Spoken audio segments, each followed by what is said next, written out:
ప్రభునందు ప్రేమ సహోదరి ప్రైజ్లాడండి. ఈరోజు వాక్షుల గురించి ప్రారంభిస్తుందామండి. మోహోత్తర మహాగండ సరస్వతుడ నాథ పరిశుద్ధాత్ముడా, ఆకాశాన్ని భూమిని సమస్తాన్ని సర్వాన్ని సృష్టించిన సృష్టికర్త నీకే స్థుతి నీకే మహిమ చెల్లిస్తున్నాను తండ్రి.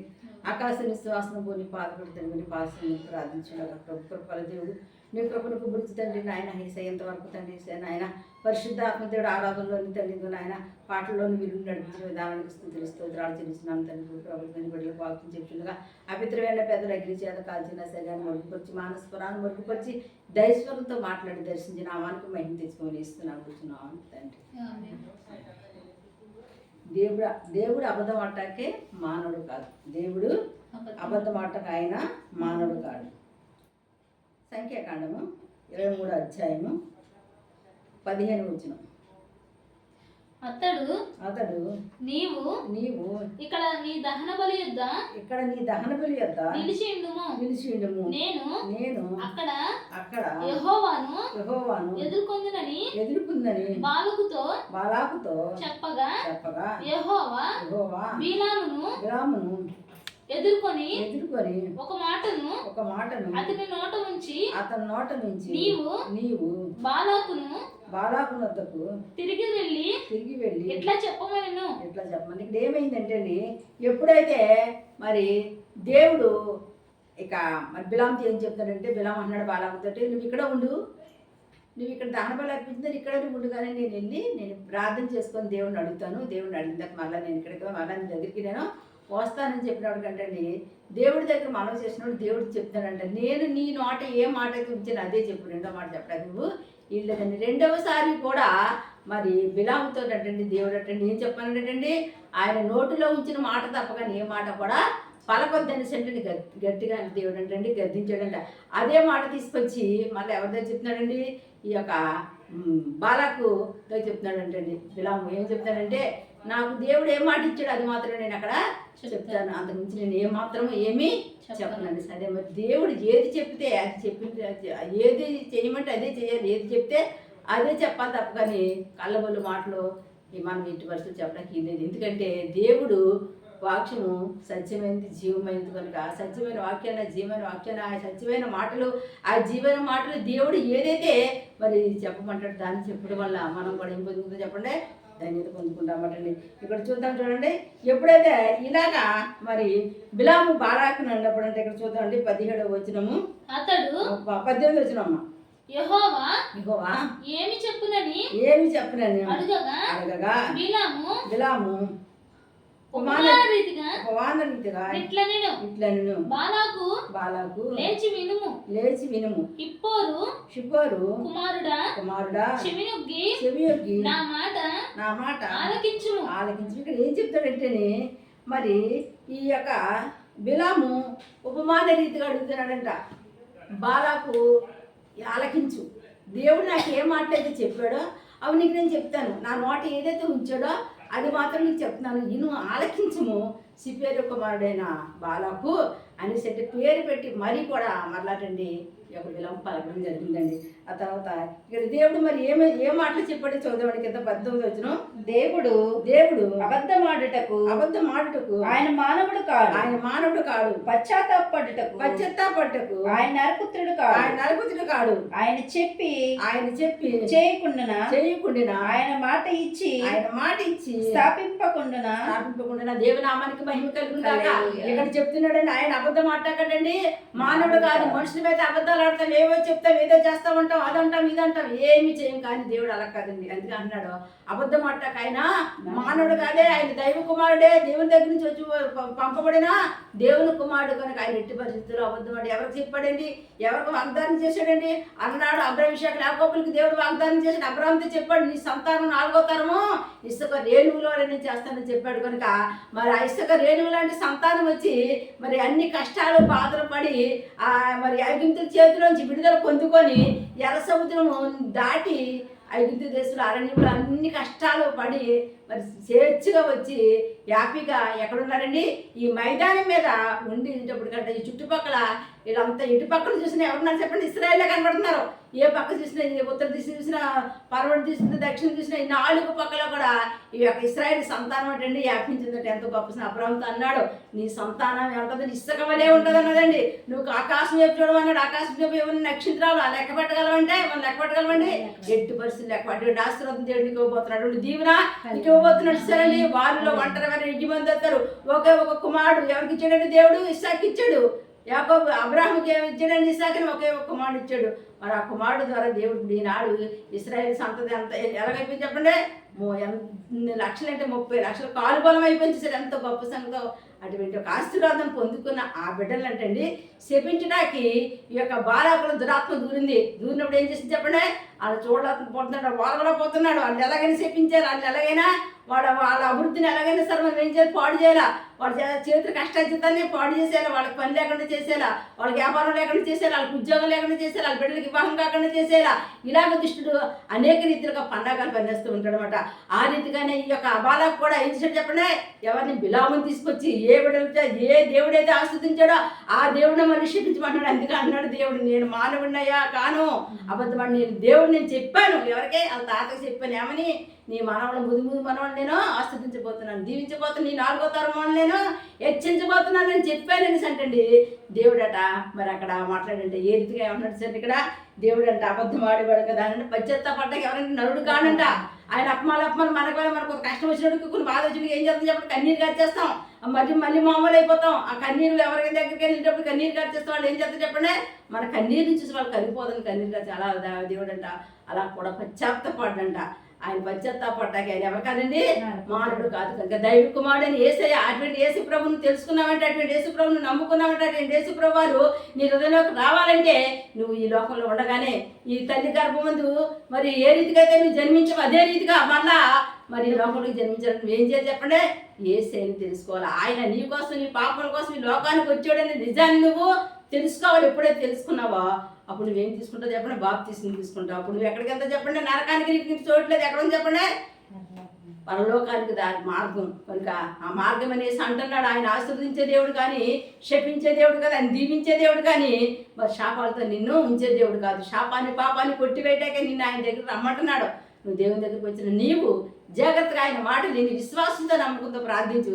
ఎటువంటి సమస్యలైనా సరే ఆయన దాన్ని తొలగించగలిగిన శక్తిమంతుడు. అక్కడ అన్నాడు చూడు, ఏమన్నాడంటే ఆయన చెప్పి చేయకుండా ఆయన మాటిచ్చి స్థాపించి మాటిచ్చేసాడంటే ఎప్పుడండి, ఎప్పుడో ఇచ్చేసాడు అబ్రహం మాట. నీ బిడ్డలు నేను నీ యొక్క 4వ తరాన్ని నేను ఆస్వాదిస్తాను, ఖచ్చితంగా నేను పాలు తేలి ప్రపంచ దేశానికి నేను తీసుకొస్తాను, ఐగుప్తు దేశంలో నేను ఉంచును, కానాన్ దేశం తీసుకొస్తానని చెప్పాడు. కనుక మరి కానాన్ దేశం వచ్చేటప్పటికి మార్గం మధ్యన మరి ఇది ఒకడు ఈ మైదానం చుట్టూ ఉన్నారట.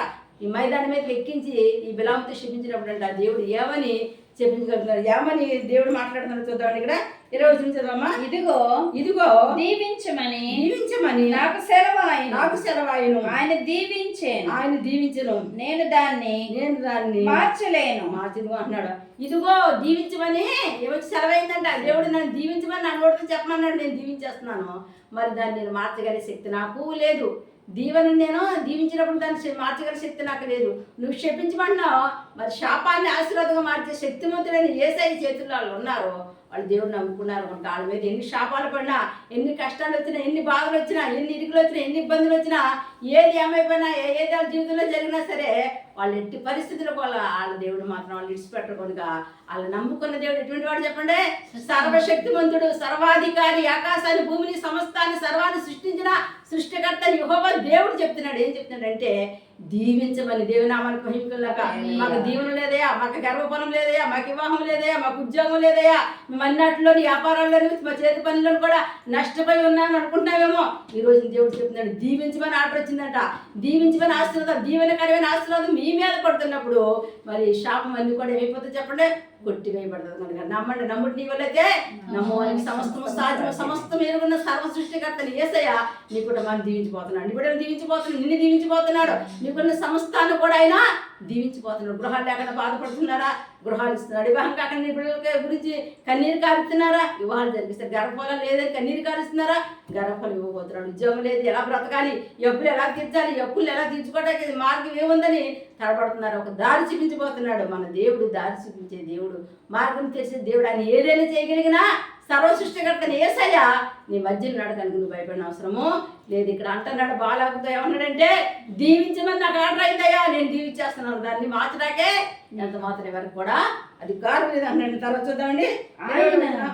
ఆయన యాకోబులో ఏ దోషమును కనుగొనలేదు. అతని దేవుడైన ఇశ్రాయేల్లో ఏ వంకరతనము చూడలేడు. అతని దేవుడైన యెహోవా అతనికి తోడై ఉన్నాడు. దేవుని నామానికి మహిమ కలుగును గాక. అతను దీవించడానికి కానివేయనుకున్నా అతని దేవుడని యెహోవా అతనికే తోడుగా ఉన్నాడు. ఆ యాకోబులో ఏమి లేదంటే వంకరతనం లేదంట. అంటే చెడ్డ మాట్లాడడం, చెడ్డగా మాట్లాడడం, చెడ్డగా ఇచ్చేయడం, అటువంటి ఏ విధమైన వంకర పనులు కానీ, ఏ విధమైన మరి చెడ్డ పనులు కానీ లేకుండా నీతిగా నిజాయితీగా దేవుని భయభక్తులు కలిగి దేవుని సేవిస్తూ, దేవుని ఎందుకు భయభక్తులు కలిగి దేవుని సేవిస్తూ, దేవుని స్తుతిస్తూ ఉన్న ఆ యాకోబు ఒక సంతానాన్ని ఎవరు కూడా ఏం చేయాలో చెప్పండి, క్షేపించే శక్తి లేదన్నమాట. అదిగో వాళ్ళు క్షేపించడానికి ఆ వంక ఈ వంక పెడుతున్నారేమో, ఏ వంక పెట్టక్కర్లేదు, ఏ వంక లేదు చెప్తున్నాడు. యాకోబుల వంక లేనప్పుడు నీలో కూడా వంక ఉండదు కనుక ఆ వంకలో ఆ యొక్క విధానం లేకుండా ఉండాలంటే నువ్వేం చేయాలి చెప్పండి, విశ్వాసంతో నమ్ముకుంది. ఏది ఏమైనప్పటికీ ఎలా ఉన్నప్పటికీ కూడా నేను నమ్మిన దేవుడు నమ్మదగిన వాడు నాతో ఉన్నాడు. ఇప్పుడు యాకోబుతో ఎవరు ఉన్నారంటండి, దేవుడు తోడుగా ఉన్నాడంట. ఎవరు చెప్తున్నారు? బిలాము చెప్తున్నాడు. ఎవరితో? బాలాకుతో చెప్తున్నాడు. అయ్యా ఆ జనాల్లో నేను క్షమించడానికి సరిపోవాలని, ఎందుకంటే వాళ్ళ దేవుడు వాళ్ళకు తోడుగా ఉన్నాడు. దేవుడి నామానికి మహిమ కనుక నువ్వు నమ్ముకున్న దేవుడు నీకు తోడుగా ఉన్నా, ఎంత కష్టం వచ్చినా, ఎంత బాధ వచ్చినా, ఎంత శ్రమ వచ్చినా పర్లేదు, ఎందుకు నీ దేవుడు ఉన్నాడు కనుక. అదే దేవుడు లేడనుకో నువ్వు శ్రమను తాడుకోలేవు, కష్టాన్ని తాడుకోలేవు, బాధను తాడుకోలేవు, చూటి పుట్టి మాటలు నువ్వు తట్టుకోలేవు. కానీ అదే దేవుడు నీతో ఉన్నప్పుడు ఏమి జరిగినప్పుడు కూడా అన్ని తట్టుకునే శక్తిని బలాన్ని ఎవరు అనుగ్రహిస్తారు చెప్పండి, దేవుడే అనుగ్రహిస్తాడు. దేవునామానికి మహిమ కలుగును గాక. తర్వాత చదవమ్మా. రాజు యొక్క జయధ్వని వారిలో ఉన్నది. దేవుడు ఐగుప్తులో నుండి వారిని రప్పించెను. గురుపోతు వేగం వంటి వారికి కలదు. చూసారండి, గురుపోతు అంటే ఏగం అంటే ఏగం వారికి కలదండి. అంటే వాళ్ళ ప్రార్థనలు ఎలాగున్నారండి, గురుపోతు ఏగంగా ఎలా పరిగెడుతు అలాగా దేవుళ్ళు అంటండి. వాళ్ళ ప్రార్థన చేయడంలో దేవుల్లో ప్రతి విషయంలో కూడా అంటే చాలా వేగంగా ఉన్నారంటండి. వాళ్ళ వేగాన్ని ఆపేయడానికి ఎవరు తరము కాదంటండి. చూసారు ఎంత గొప్ప సంగతో. దేవుడే సాక్ష్యం చెప్తున్నాడు. అక్కడ దేవుడే మాట్లాడుతున్నాడండి. ఒక వ్యక్తి కోసం కాదు, ఆ ఇశ్రాయేల్ జనాంగాల కోసం. ఇశ్రాయేలుక మరి ఆ 12 గోత్రాలు అన్నీ కనబడ్డప్పుడు కంటండి ఈ బాలాకి ఎప్పుడైతే మరి వారవలేని స్థితి వచ్చేసిందో, ఓర్చుకోలేని గుణం వచ్చేసిందో, అటువంటి సమయంలో ఈ బిలాముని ప్రవర్తన ఏం చేసేది చెప్పండి, శపించమన్నప్పుడు అంటే దేవుడు చక్కటి ఇంకా దీవెనకరమైన ఆశీర్వాదం ఇంకా ఏం చేస్తాడు చెప్పండి, ఇంకా ఒత్తిడిపోతాను, ఇంకా ఆశీర్వాదం, ఇంకా హెచ్చించడం. ఆమె హల్లెలూయా. నీ శత్రువు నిన్ను తిట్టినప్పుడు నీ పగవారు, నిరివారు, నీ పరువారు నీ శాపాన్ని అర్థాలు పెడుతున్నారా, భయపడద్దు. ఎందుకంటే నీ దేవుడు ఉన్నాడు కనుక. శాపాన్ని ఆశీర్వాదంగా మార్చిన దేవుడు నాకు ఉన్నాడు. ఎంతమంది ఎన్ని శపించుకున్నా, ఎంతమంది ఎన్ని తిట్టినా, ఎంతమంది ఎన్ని అన్నా సరే, నేను నమ్మిన దేవుడు శాపాన్ని ఆశీర్వాదంగా మార్చేస్తాడు. నీ యొక్క వాక్యాన్ని బట్టి మీరు నమ్మండి, మీ పట్ల దేవుడు అద్భుత కార్యాలు జరిగిస్తాడండి. ఇక్కడ చూద్దామండి. తర్వాత రాజు 23 నిజముగా యాకోబులో మంత్రము లేదు, ఇశ్రాయేలులో శకునము లేదు. ఆయన ఆ కాలమందు దేవుని కార్యములు యాకోబు వంశస్థులకు ఇశ్రాయేలీయులకు తెలియజెప్పని ఏమంటాడండి, నిజముగా యాకోబులో మంత్రం లేదంట. అంటే యాకోబు అంటండి అక్కడ ఇక్కడికి వెళ్ళి మంత్రాలు తంత్రాలు పోటకి ఎంచేసేవాడు కదంటండి, అవి ఇవి కట్టించుకునేవాడు కాదండి. అందుకే మంత్రాలు తంత్రాలు ఏమంటే ఏమన్నాయని చెప్పండి, ఏది వచ్చినా ఏం చేసేవాడు చెప్పండి, ప్రార్థన మాత్రమే. వాళ్ళ కుటుంబాలన్నీ కూడా ఏం చేసేవాడు చెప్పండి, ఏ కష్టం వచ్చినా, ఏ దురాత్మ వచ్చినా, ఏమొచ్చినా ప్రార్థన చేసుకునేవారు. అందుకే అంటున్నాడు యాకోబులో మంత్రం లేదంటే. తర్వాత కింద ఏమన్నాడండి, ఇశ్రాయేలులో శకునం లేదు, సోది చెప్పించుకోవడం లేదు. అక్కడికి వెళ్ళి ఇక్కడికి వెళ్ళి చెప్పించుకోవడం లేదు. ఏంటంటే దేవుడే మాట్లాడితే లేదంటే ప్రార్థన చేయాలి, అంతే తప్ప అనుకుంటే. అందుకని శకునం లేదండి. శకునాలు చూపించుకోవడం ఎటువంటి ఏమి కూడా ఎవరిలో లేదంటండి. యాకోబులో ఒక మనిషి కోసం, ఒక వ్యక్తి కోసం ఎవరు సాక్ష్యం చెప్తున్నారండి, నిజంగా దేవుడే మరి ఒక ప్రవక్త ద్వారా మరి అతని గురించి వర్ణిస్తాడంటే ఎంత గొప్ప సంగతి అంటే అందుకే అన్నాడు, ఎవరికి యాకోబు దేవుడు సహాయుడో ఎవరికైనా దేవుడని యెహోవా మీద ఆశ పెట్టుకున్నవాడు ఎవరంటే ధన్యుడంతా ధన్యత పొందుకున్నాడు. ఎవరండి? యాకోబు ఎంతో ధన్యత పొందుకున్నాడు, ఎంతో ఆశీర్వాదం పొందుకున్నాడు, ఎన్నో కష్టాలు పడ్డాడు, ఎన్నో బాధలు పడ్డాడు, ఎన్నెన్నో శ్రమలు పడ్డాడు, ఎంతో కష్టం పక్కనక రాత్రానికి కష్టపడ్డాడు. కనుక దేవుడు చూసి ఏం చేయాడు చెప్పండి, తన సంతానాన్ని ఆశీర్వదించాడు, తన బిడ్డలను ఆశీర్వదించాడు, తన మనవలను ఆశీర్వదించాడు.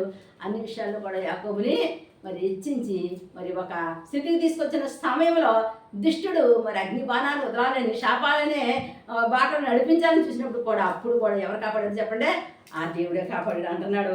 ఏమనుకుంటున్నారు మీరు? ఎలా చెప్పించమంటారు? ఎలాగా యాకోబు సంతానాన్ని ఇచ్చేయమంటారు? శకునాలు లేవు, తర్వాత ఏమి లేవు చెప్పండి, వంకరతనం లేదు. ఇంత మంచిగా ఉన్న ఈ యాకోబుని ఎట్టి పరిస్థితుల్లో నేను క్షమించలేను. దేవునామానికి మహిమ కలుగును గాక. తర్వాత ఏమన్నాడంటే, యాకోబు వంశస్థులకు ఇశ్రాయేలుకు తెలియజెప్పు. ఆ కాలం ఉంది దేవుని కార్యాలు. ఏ కాలం ముందు? ఆ ఐగుప్తు దేశంలో ఉన్నప్పుడు ఏం చేశాడు చెప్పండి, దేవుని కార్యాలు ఎన్నెన్నో అద్భుత కార్యాలు చేశాడు. ఆయన ఎర్ర సముద్రాలు 2 పాయలుగా చేశాడు, మరి 10 అద్భుతాలు చేసి ఆయన బయటికి తీసుకొచ్చాడు. నీళ్ళు ఏం చేశాడు చెప్పండి, ఆయన సేదైన నీళ్ళు ద్రాక్షాలు ఆయన నుంచి మధురంగా మార్చేశాడు.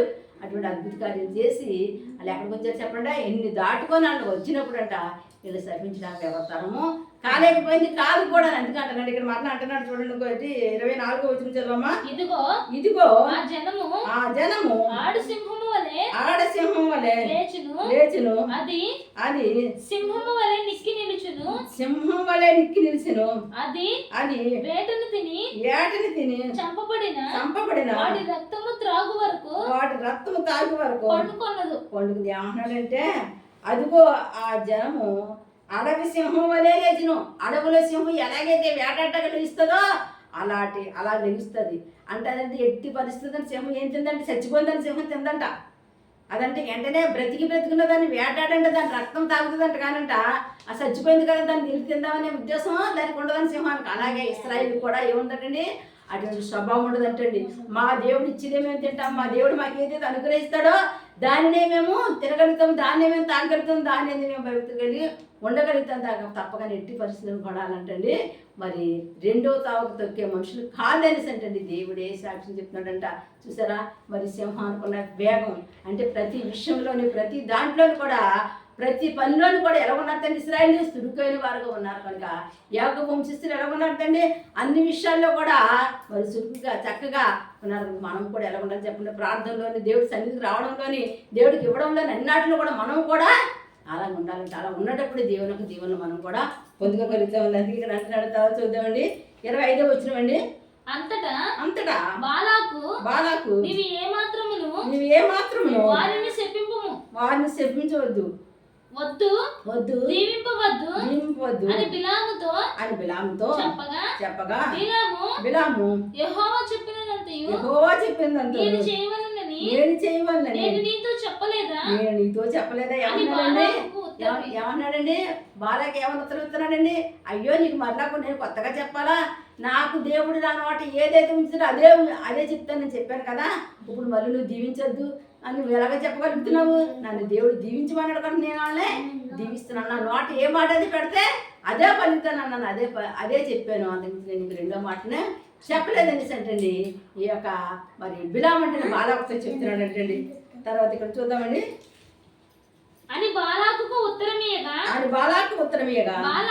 బాలాకు నీవు దయచేసి రమ్ము నేను వేరొక చోటికి నిన్ను తోడుకొని పోయేదను. ఏమన్నాడండి, ఏం చేయడండి, చోట తీసుకెళ్ళాడు, వెళ్తూ లేదు, వాళ్ళు 3వ చోట తీసుకెళ్తా అనేసి అంటున్నాడండి. చూసారా, ఎట్టి పరిస్థితుల్లోని నువ్వు దేవుడిని నమ్ముకున్నప్పుడు, దేవుడు నీతో ఉన్నప్పుడు, ఆయన నీకు తోడుకున్నప్పుడు ఎన్ని కష్టాలు వచ్చినా, ఎన్ని బాధలు వచ్చినా, ఎటువంటి శ్రమలు వచ్చినా, మరి ఎటువంటి ఒడిదుడుకులు వచ్చినా, చెప్పుకోలేని సమస్యలతో నువ్వు నలిగిపోతున్నా అన్నిటిని కూడా మరి ఆయన ఏం చేస్తారు చెప్పండి, ఆశీర్వాదంగా మార్చగల శక్తి ఆయన కొంత. కనుక కనిపెట్టి విశ్వాసంగా నమ్మకంతో ప్రార్థన చేయి, ప్రార్థన ఆలకించి శాపాలన్నీ ఆశీర్వాదాలుగా మార్చి మీ కుటుంబాలను ఆశీర్వదించి దీవించి గొప్ప కార్యం మీ కుటుంబాలు జరిగించింది గాక అని ప్రార్థన చేసుకుందామండి. మోహనుత్ర మహాగండ సరస్వతిరా నాదా పరిశుద్ధాత్మడ ఎంత గొప్ప దేవుడు తండ్రి నాయన. తండ్రి నువ్వు అబద్ధం ఆటకు మానవుడు కాదయ్యా, కొంచెంతా పట్టకు నరపుత్రుడు కాదు. అవును తండ్రి నాయన, యేసయ్యా నీకు స్తుతులు స్తోత్రాలు వాగ్దానం చేసిన దేవుడు నమ్మదగిన వాడు, ఇశ్రాయేలు కాపాడుతున్న దేవుడు, కొనకలేదు నిద్రపోలేదు, నీకు స్తోత్రాలు చెల్లించున్నాము తండ్రి. పరిశుద్ధాత్మ ఈ రోజు నాయన వాక్యంతో మాట్లాడిన విధానానికి స్తోత్రాలు. ఎంతమంది అయితే ప్రభు ఈ వాక్యం విని ప్రభా, ఈ వాక్యం నా కోసమే తండ్రి దేవుడు మాట్లాడని విశ్వాసంతో నమ్ముకుంటూ ఉన్నారు తండ్రి. వాళ్ళ జీవితాలు అద్భుత ఆశ్చర్యకరంగా జరిగించమని అడుగుతున్నాను నాయన. నీ వాక్యం తండ్రి రాజు ఫలించేది కనుక ఫలింపించండి వాక్యాన్ని తండ్రి. ప్రతి పక్కన ఫలించండి వాక్యం. యూట్యూబ్ ద్వారా ఎంతమంది తింటున్నారో వారందరి జీవితాల్లో వారందరూ తన కుటుంబాల్లో సంతోషము సమాధానం శాపాలండి నాయ తన ఆశీర్వాదాలుగా మార్చబడి రక్తుల పరిశుద్ధాత్మ అటు ఆశీర్వాదం దయచేయండి. దీవెననే దయచేయమని అడుగుతున్నాను. తన గర్భాలను బిడ్డ గర్భాలను అనుగ్రహించిన వివాహం బిడ్డకి వివాహాలు జరిగించిన ప్రభా, ఉద్యోగాలు ఎక్కడ బాధపడుతున్న బిడ్డలకు ఉద్యోగాలు దయచేయమని అడుగుతున్నాను ఆయన. రక్షక నాద పరిశుద్ధాత్మ గృహాలు కొనుక్కోవాలని ప్రభా, పొలాలు స్థలాలు అమ్మాలని ఎదురు చూసిన బిడ్డలకు త్వరగా నాయన మంచిగా తండ్రి దాని బేరాలు ఇచ్చే కృపదైత్యం అడుగుతున్నాడు తండ్రి నాయన. అన్ని విషయాల్లో వర్ధింపు చేయండి, దీవించండి, ఆస్వాదించండి. వాళ్ళు చేస్తున్న చేతి పనులు ఆస్వాదించండి ప్రభు నాయన. చిన్న పనులు పెద్ద పనులు చేసుకుని చేతి పనులు ఆస్వాదించండి. మా చిన్న చిన్న వ్యాపారాలు పెద్ద వ్యాపారాలు చేసుకున్న వారు నాయన వ్యాపారాలు లాభాలు వచ్చే కృపదైత్యం అడుగుతున్నాడు తండ్రి. ఎవరైతే ప్రభు నాయన హాస్పిటల్లో సీరియస్ కండిషన్లో తండ్రి మంచాన్ని పడి ఉన్నారో వారిని ఒక్కసారి మీరు జ్ఞాపకం చేసుకోండి పరిశుద్ధాత్మ తండ్రి. నాయన ఆపరేషన్ మంచిగా జరిగి క్షేమంగా సురక్షితంగా బయటకు వచ్చే కృపదైత్యమని అడుగుతున్నాను తండ్రి నాయన. ఈరోజు డెలివరీ అయిన బిడ్డలకు సులువైన డెలివరీ అయ్యి కృపదైత్యండి ప్రభు నాయన తండ్రి. ఈ రోజు తండ్రి ఎవరైతే తండ్రి వివాహాలు జరిగించుకుంటారో, పుట్టినరోజులు చేసుకుంటారో ప్రభు తండ్రి నాయన, పెళ్లి రోజులు చేసుకుంటారో, గృహప్రవేశం చేసుకుంటారో ప్రభు వారందరూ కూడా ఆశీర్వదించి దీవించమని అడుగుతున్నాడు తండ్రి. దీవెనగానే వర్షాన్ని కురిపించిన వాళ్ళ మీద శాపాలు పాపాలని వేస్తున్నాంలో కొట్టివేమని అడుగుతున్నాడు తండ్రి. సహాయం ఎవరైతే ప్రయాణాలు దూరదేశాలు వెళ్తున్నారో ప్రభు వాళ్ళు ఆశీర్వించి వాళ్ళ ప్రయాణంలో మీరు తోడుగుని క్షేమంగా తీసుకెళ్ళబడుతుంది. రిక్షా డ్రైవర్ విమాన డ్రైవర్కి నీ కృపా నీ కాపుల నుంచి ప్రతి బండి ముందు మీరు ఆస్వాదించి వాళ్ళు క్షేమంగా సురక్షితంగా గృహాలకు వచ్చే కృప తెచ్చిన మా భారతదేశం మా ప్రపంచ దేశాలని మీరు ఒక్కసారి జ్ఞాపకం చేసుకోండి ప్రభు తండ్రి నాయన. కార్మికులు కర్షకులు అందరినీ మీరు జ్ఞాపకం చేసుకోండి ప్రభు నాయన. వారందరూ ఆస్వాదించి వారందరినీ దీవించమని అడుగుతున్నాడు తండ్రి. గొప్పన కుమ్మరించమని అడుగుతున్నాడు తండ్రి. మా దేశాన్ని ప్రభు ప్రకృతి కృతిని కాపాడమని అడుగుతున్నాడు తండ్రి నాయన. రక్షక నాద ప్రతి సంఘాలు తండ్రి, ప్రతి విశ్వాసం ప్రభు, ప్రతి నాయన పాస్టర్స్ ప్రభు తండ్రి రాజా రక్షక సువార్థికులు ఎవరైతే ప్రభా నాయన నీ పని చేస్తున్నారో అందరూ కూడా దీవించగలరు నాయన. కుటుంబాలకు వాళ్ళకి ఆరోగ్యం బాలం శక్తి కృప తెచ్చిన వాళ్ళ కుటుంబాలను కాపాడిన ప్రభు దుష్టుల బాణాలు పడకుండా కాపాడుతాను. ఈ సేవలు వాళ్ళు వర్ధలింపు చేయమని అడుగుతున్నాడు. అన్ని విషయాలు దీవించిన ప్రభు నాయన. ఈ యొక్క ప్రార్థన గ్రూపులకి ఎంతమంది ఫోన్ చేసి ప్రార్థన చేయించుకుంటున్నారో తండ్రి వారందరూ అవసరం వారి అక్కలు తీర్చి దాన్ని విడుదలను విజయాన్ని చేయించమని అడుగుతున్నాడు. అన్ని విషయాలు దీవించి ఆస్వాదించి నీ ఉపజాత నింపి నడిపించి రక్షణ లేని బిడ్డకి రక్షణ, మారు మనసు లేని బిడ్డకి మారు మనసు, పరిశుద్ధాత్మ లేని బిడ్డకి పరిశుద్ధాత్మ వచ్చిన బిడ్డలందరూ కూడా దీవించి ఆస్వాదించిన ప్రభు తండ్రి. ఎవరైతే ఇప్పుడు అనారోగ్యంతో ఉన్నారో వారికి ఆరోగ్యం బాలం శక్తి కృపను దైత్యం నడుచున్నాడు. చండి బిడ్డలు ఉన్నారు తండ్రి నాయన, బిడ్డను దీవించి ఆస్వాదించిన ముసలివారు ఉన్నారు తండ్రి, ఆస్వాదించి దీవించిన ప్రభు నాయన.